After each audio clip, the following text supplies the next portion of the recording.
load, they are AC in nature, alternating current. Because as we discussed that AC offered certain advantages over DCs. For example, when it comes to generation, having an AC generation is a more robust option, because if you want a DC generation, you have to use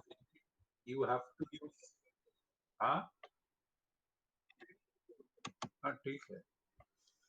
So if you are using a DC system, then if the generation is to be DC, then you need to use DC generators, which means that you will always suffer from the commutator and brush assembly problems, because in a DC machine they are the weak links, so they require frequent maintenance, and therefore it is difficult to maintain on a long-term basis. On the other hand, synchronous generators, which are used for bulk generation purposes, are free from the TCU by and large. Now, when it comes to transmission again, you usually generate voltage at what level? Any idea? You must be having, a lot of you are working. So at what level do we generate?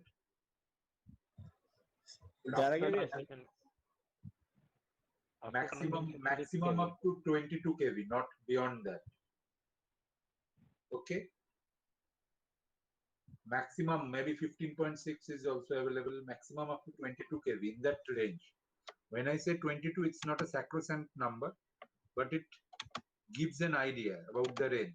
Around 20-22 kV, 23 kV. Okay.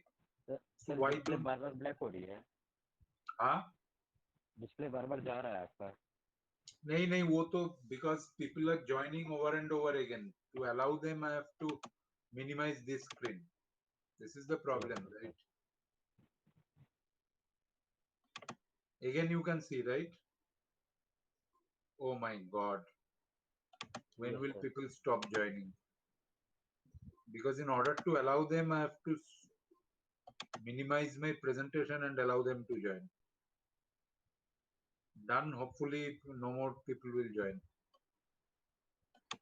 So, yeah, as I was saying, so generation is typically at a voltage of 22 kV.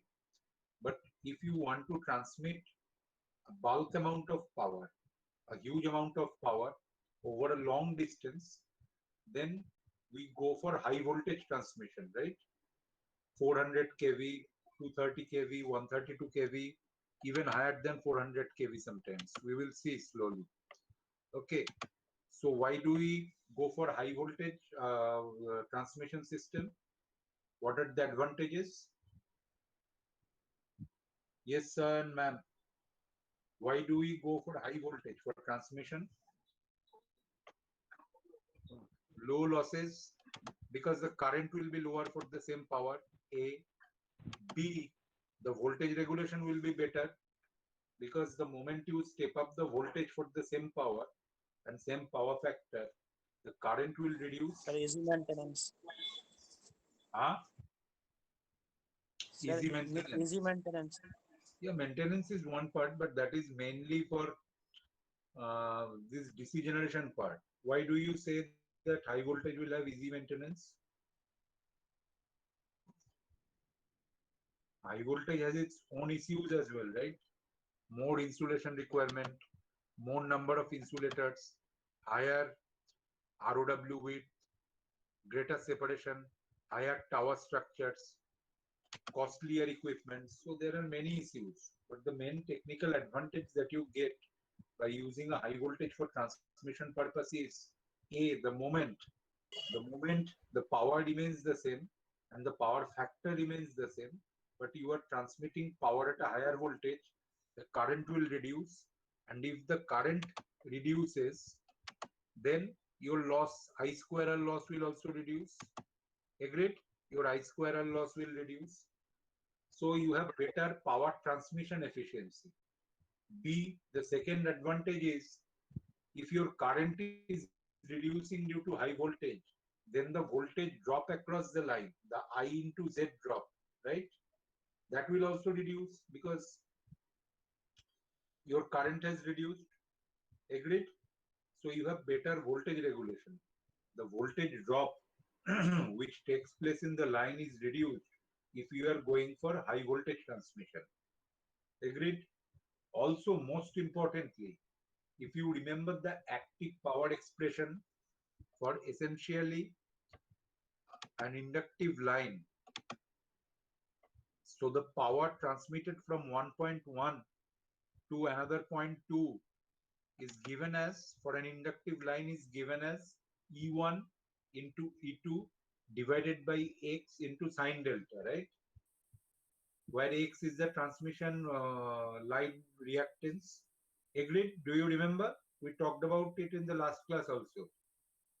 The, so that means your power is proportional to voltage square. It is proportional to E1 into E2.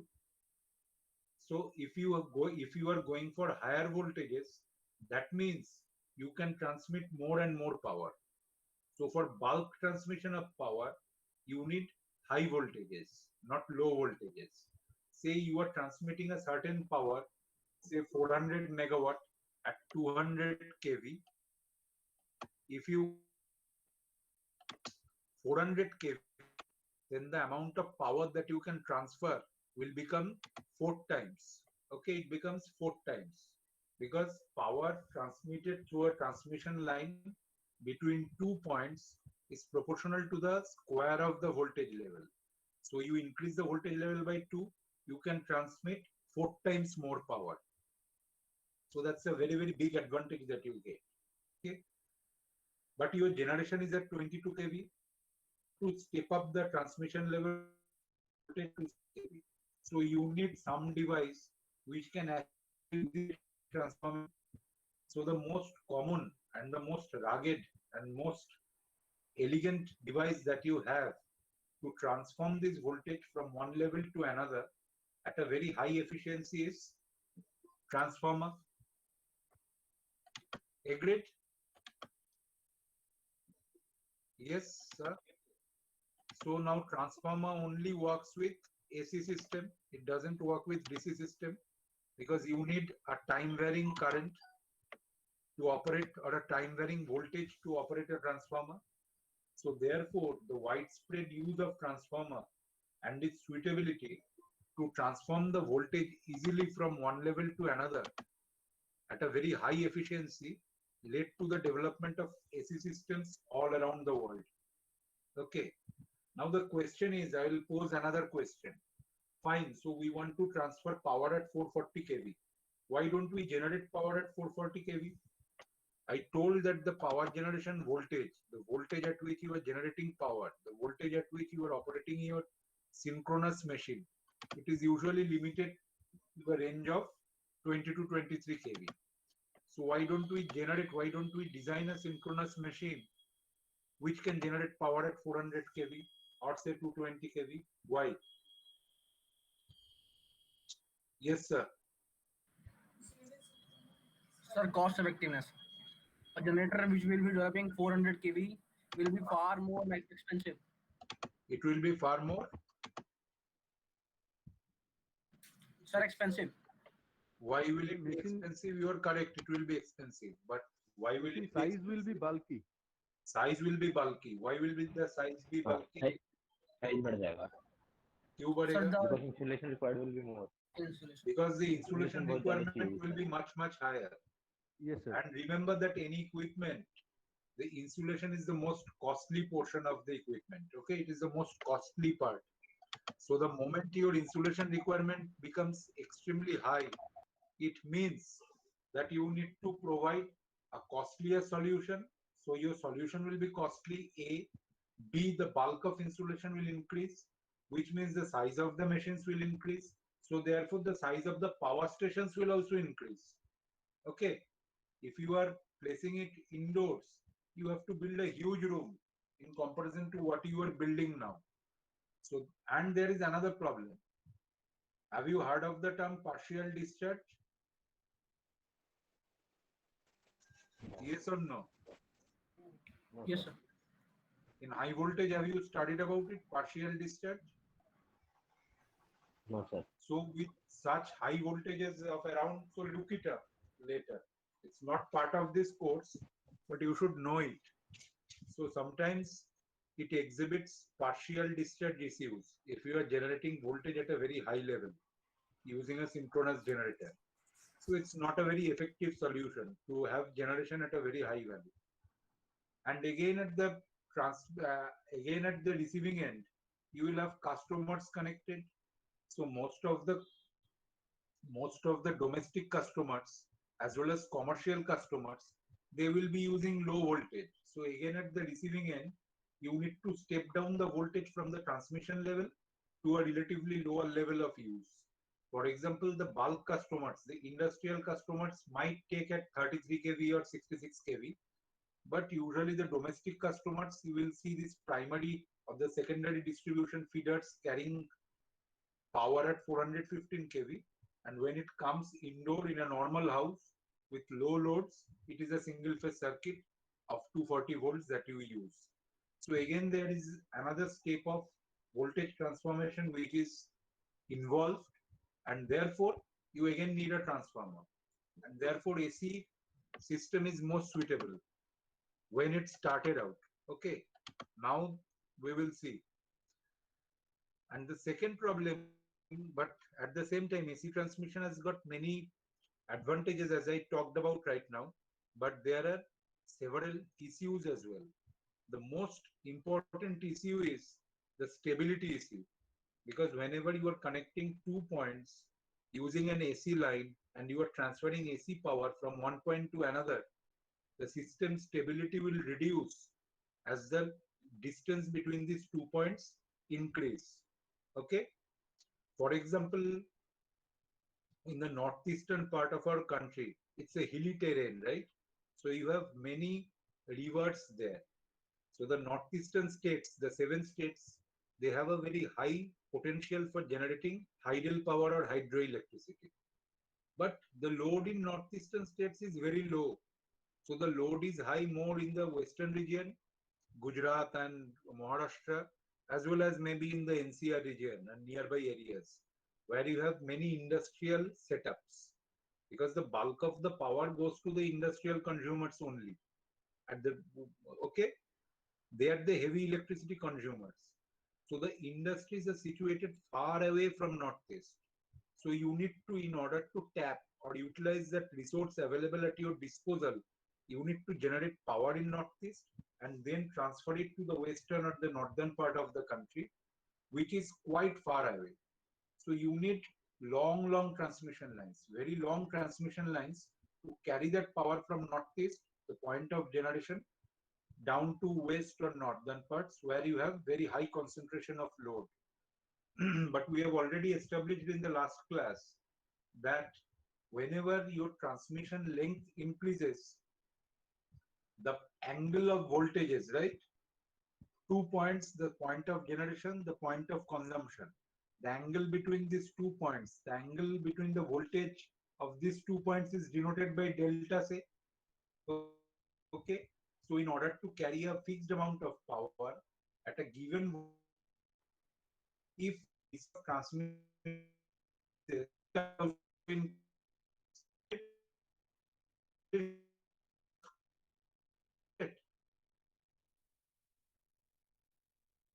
no,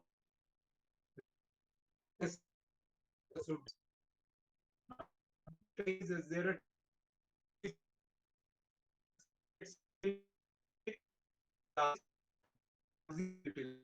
so so viable margin is typically between 35 degrees to 40 degrees for a practical system. We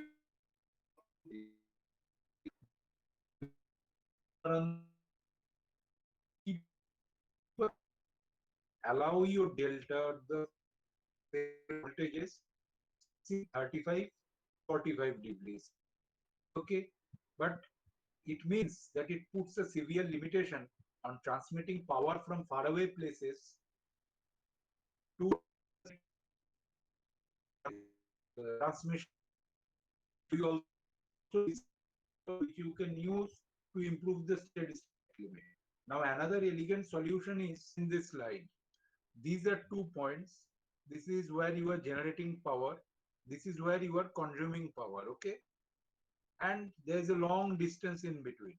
So what you do is you generate AC power, say in the northeast, you have a converter station, a rectifier station, with the help of which you convert the generated AC power to DC, then use a DC line, a direct current line, a high voltage direct current line to carry that power near the load center, which might be west, that is Maharashtra, Delhi, and then near this load center, you invert this DC power back to AC power and use that AC power to feed the load.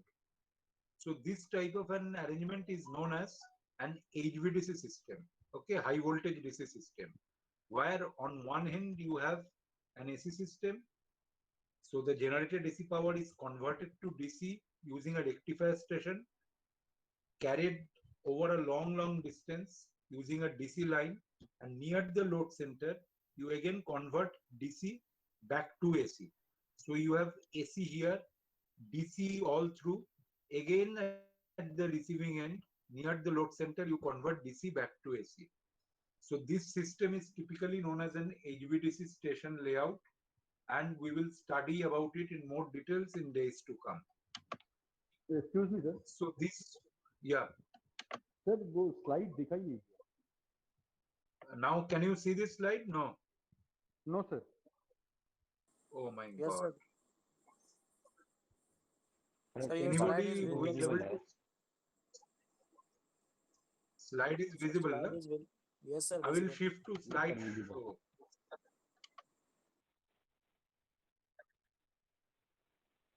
Slide is visible. Na? Okay, so this is a typical layout. अब visible Okay, है. again, yeah.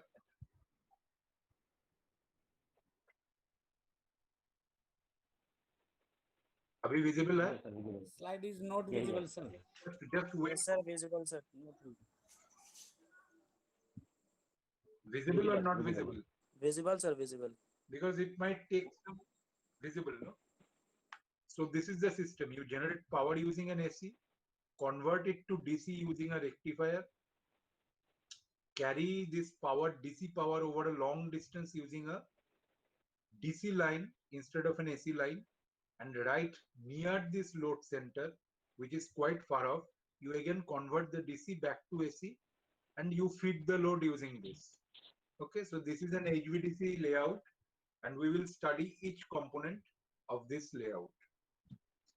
So this history I've already talked about that. Interestingly, this generation started with DC, and it was started by Thomas Edison in 1882, where he used this 110 volt DC system to serve a radius of 1.6 kilometer area in an area called Pearl Street near New York. But again, due to this is the problem. I mean, people are still joining. To keep on shifting between slides and this. But as I've told, that advent of transformer and induction machines, both of which are extremely elegant and rugged, caused a shift, a worldwide shift back to the AC system. However, people started finding out that DC systems, AC systems have their own disadvantages, which we have already talked about in this class and in the previous class in more details, because of which the first HVDC system, which was established in the world, was in the year of 1954. And this is interesting because this will give you an insight. I will pose a question. So the problem in Sweden was you were generating power in the mainland, okay? And you had to transfer that power to an island whose name was Gotland, okay? And you had to transfer this power from mainland to an island through underground transmission mechanism. So they were using cables, okay? Because underground, if you want to transfer power from a mainland to an island, say from mainland India to Andaman Islands, so in between you have this water channel, ocean or sea, okay? So one way is to build towers through the seas, right? Through water you have to build towers, which is a difficult proposition. Construction is quite difficult. The other option is to use a cable, right? you lay a cable below the sea and use it to transfer power from the point of generation to the point of consumption. Agreed? Yes or no? Yes, sir. Now tell Yes, sir. me, cable seems an easier option, but if you are using an AC cable to transfer power over a very long distance in hundreds of kilometers, there is a major problem. What is that problem? high capacitance. Yes, you are right. So what? Can you elaborate on that? Sir, due to high capacitance, there is a very large charging current, which There is results a very large charging current. in losses. So you understand? So if you are using an AC and if you are having a cable, so the charging current will increase with the length of the cable. So if you are transferring AC power over a long distance using a cable, the charging current will be so high that in fact the cable rating, out of the cable rating, maybe 80% or 90% of the power current that it is carrying might be in fact supplying the charging power, okay, to feed these capacitors. So the actual active component of power that you are delivering or transferring becomes very low. So it's a low utilization of a cable. Okay, agreed? Yes, So sir. you are, so out of the total current carried, the majority component of the carried is the charging current. So the useful current component becomes very minimal. So using AC cables over hundreds of kilometers is not a very feasible solution. But you talk about DC. In case of DC, the capacitor will behave like what? An open circuit? Open circuit. Open circuit. So there will be no charging current. The capacitors will behave like an open circuit. So the problem of charging current in a cable which is extremely long is eliminated if you go for a DC system instead of an AC system. Okay. So one of the major application areas for HVDC transmission is to transfer power underwater. So it's called submarine transmission from one point to another using DC cables. This is one of the most important applications of HVDC. A classic case where use of HVDC is most suitable. Okay, so initially this was a beautiful idea which struck these engineers, and they shifted from an AC system to a DC system. But initially when they started in 1954, they were using Mercury arc valves for rectification purposes. Remember that thyristors which we have studied in power electronics, it only came into being in the 1970s. So before that, they were using Mercury arc valves. And I'm sure that the older generation among this lot of students that's attending this course in their higher secondary exam in plus 2 board exams, they must have studied a little bit about Mercury arc valves, valve rectifiers. They might have studied. At least Sarkar Babu has studied, I think.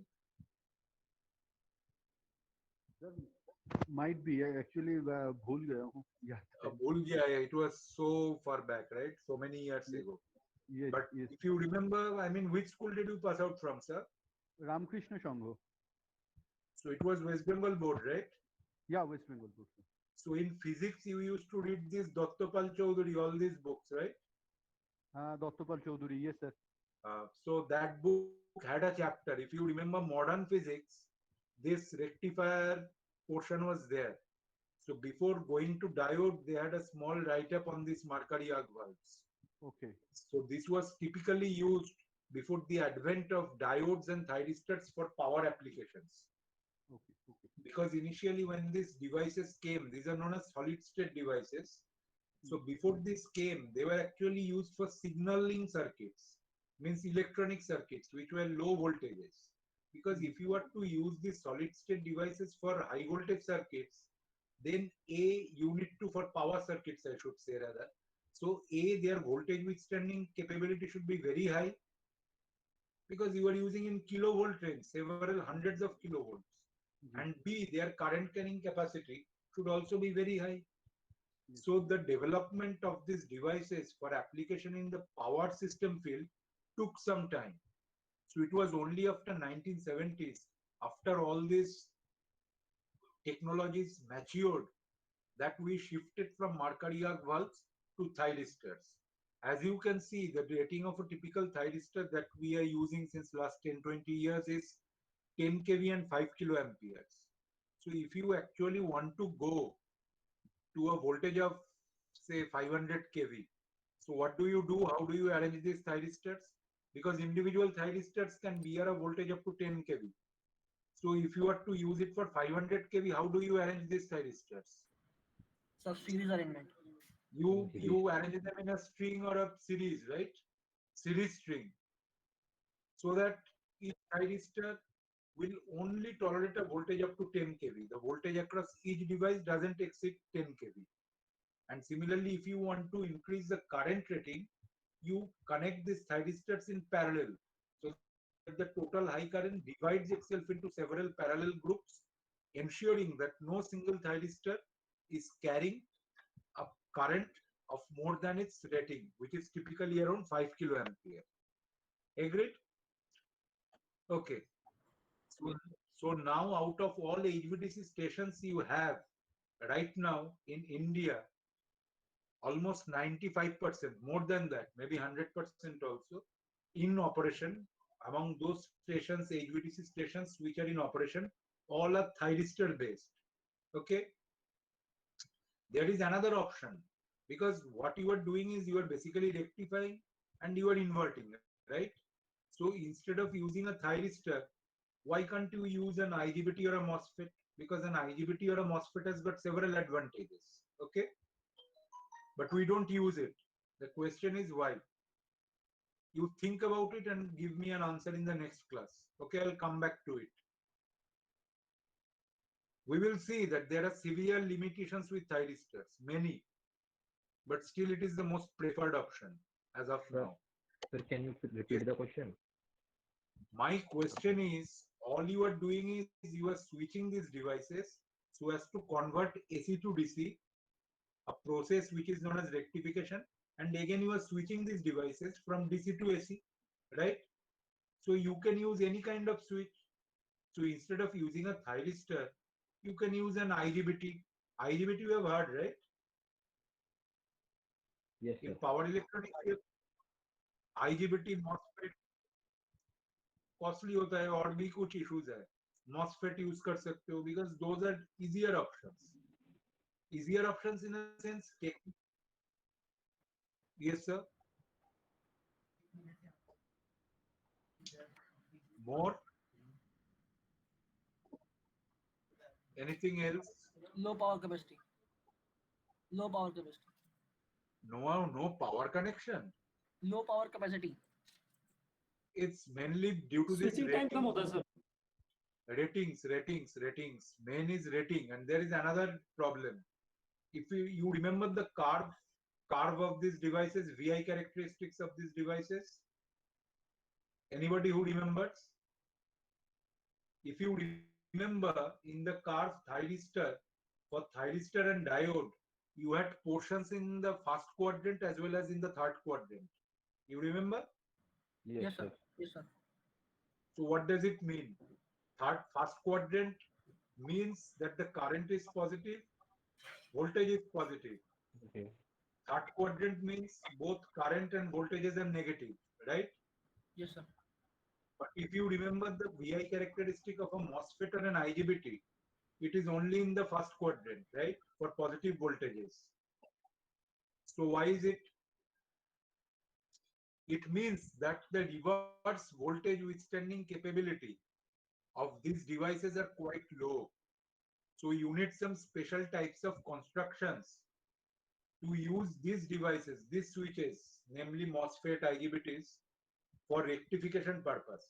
Because the moment you are rectifying, I hope you remember this from your power electronics, there is a term called peak inverse voltage. Anybody remembers? Yes, sir. PIV. Yes, sir. Because Yes, sir. at the same time, all the switches won't conduct. Some of the switches will conduct and will behave as short circuit, while other switches will act like open circuit. Now the open circuited switches will have to tolerate a very high negative voltage, right? Sometimes minus 2 VM or something for a single phase converter. So your device, if you are operating at a very high voltage for high HVDC application, your device, all these switches ought to be tolerating a voltage twice that value in the negative direction. But if you typically look at the MOSFET characteristics, its reverse voltage withstanding capability is quite limited. So your devices might get damaged because of high reverse voltage. So there are some special technologies which are used to increase the reverse voltage bearing withstand capacity of these devices, switches, mainly of MOSFET and IGBT. Am I clear? Yes, sir. Clear. But there are Hello. certain advantages of Yes, sir. using MOSFET and IGBT. What are the excuse me advantages? Sir Yes, sir. IGBT और MOSFET का जो reverse कौन सा voltage बताया था आपने, वो लो होता है जो? मैं बोल रहा हूँ अगर आप रेक्टिफायर याद है, यस सर। रेक्टिफायर में मान लो आप सिंपल रेक्टिफायर लो, एक फुल वेव ब्रिज लो, ठीक है? Yes sir. उसमें दो डिवाइस कंडक्ट करेगा, दो स्विच कंडक्ट करेगा एक टाइम पे, एक टॉप से एक बॉटम से, यस सर। और दो स्विच बंद रहेगा। तो यस सर। जो स्विच बंद रहता है उसका अक्रॉस में बहुत हाई, बहुत लार्ज नेगेटिव वोल्टेज अप्लाई करता है। Yes sir. याद है ये? यस ये सर। वोल्टेज जो रिवर्स डायरेक्शन में जो वोल्टेज अप्लाई होता है उसका पीक को और उसका मैक्सिमम को बोलता है peak inverse voltage. Yes sir. तो अगर आप एचवीडीसी एप्लीकेशन के लिए यूज कर रहे हो तो वो रिवर्स वोल्टेज बहुत हाई होगा, ज्यादा होगा, तो आपका डिवाइस को तो वो टॉलरेट करना पड़ेगा ना। Yes sir. लेकिन वो तो आपका पास है नहीं, अभी उसके लिए आपको स्पेशल कंस्ट्रक्शन चाहिए जो अभी चल रहा है। Yes sir. इसलिए if you remember your power electronics course, even in your power electronics course you studied about rectifier, right? Yes sir. In rectifier you only studied about diode and thyristors, right? Yes sir. Not about IGBT or MOSFET. Yes sir. Am I right? But when you studied about inverters,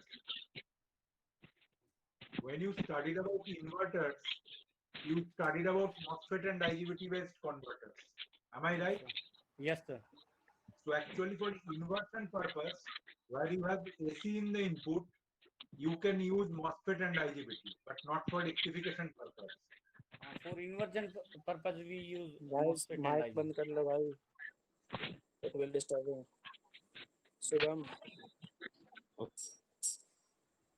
hello. हाँ, क्या question था आपका?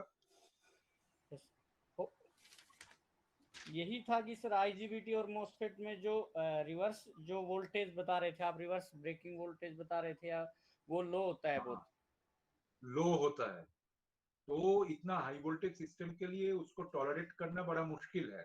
तो उसके लिए आपको काफी सारा दिन ब्लॉक्स को आपको सीरीज में लगाना पड़ेगा वोल्टेज विथस्टैंड करने के लिए, तो वो कॉस्टली प्रोपोजिशन हो जाता है। और सेकंड है, normally in power electronics application we don't use IGBT and MOSFET for rectification for this purpose only. Yes, sir.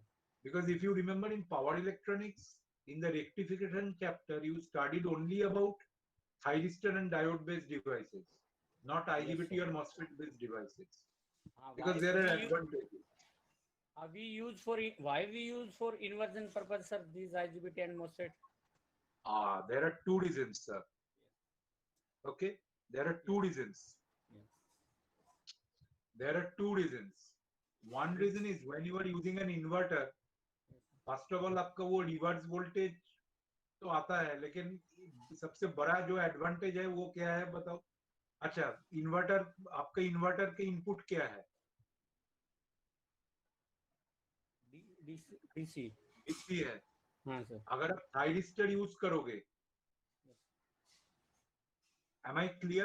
अगर आप थायरिस्टर यूज करोगे, थायरिस्टर का कैरेक्टरिस्टिक क्या है कि you can control its turn on time by giving a get pulse. Okay?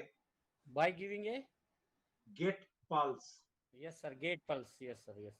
But you cannot turn it off at your will. Yes, yes, sir. We cannot So turn off. Yes, sir. at your will. So the Yeah. turn off time of a thyristor, when a thyristor will turn off and another thyristor will turn on, will depend on the voltages in the circuit itself. Okay? Yes, sir. Yes, sir. वो input side का जो voltage है, if you look at a rectifier, the input is AC, so there is a time variation. So after a certain time, after a half cycle, the voltage across this thyristor will become reversed. Yes, sir. Agreed? Yes, sir. क्योंकि Yes, sir. Half cycle बाद का तो input तो reverse direction में जाएगा ना, sinusoidal wave है, AC है, Yes, sir. तो automatically the thyristor becomes reverse biased.